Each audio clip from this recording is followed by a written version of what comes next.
4 ways to combat imposter syndrome at work.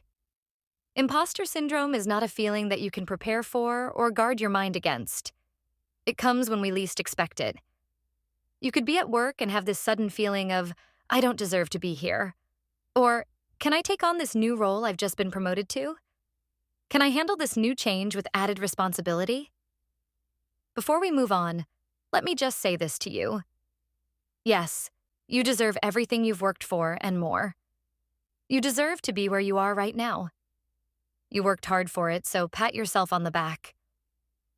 Now, you know you're not a fraud and that feeling isn't real, but it still doesn't mean you feel any better or it won't come back anyway. As simple as this emotion sounds, imposter syndrome has adverse effects on people. It affects their mental health, their performance at work, and even their self-esteem.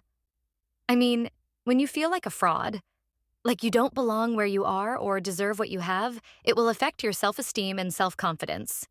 But just like any other life issue, there are ways to combat and overcome imposter syndrome. But I will be narrowing them down to 4 today.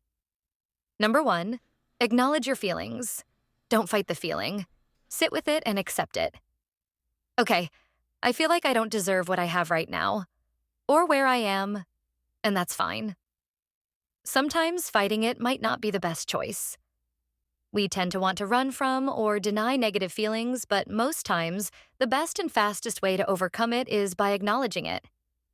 Number 2, remind yourself of your achievements. After acknowledging the imposter feeling, remind yourself of your past successes. How far you've come, how you achieved all those things. Remind yourself that you indeed deserve what you have right now. Let your brain bask and relish in the feeling. Number 3, stop the comparison. Sometimes the genesis of this feeling is comparison. You compare yourself to people you admire and begin to feel less than you are, or that you don't deserve to be in the same room as them. Comparison is a thief of joy, and until you stop that, you don't think much of yourself. Focus on yourself and less on others. And lastly, seek support. When you notice that all you're doing to overcome that feeling isn't working, it's best to seek support. This could be from friends, family, or even a mentor. When you have people who can talk you out of that feeling or serve as support systems, it'll be easier to leave that self-pitying state imposter syndrome leaves people in. So, jot these things down so when next you feel like you deserve less, you can refer to them.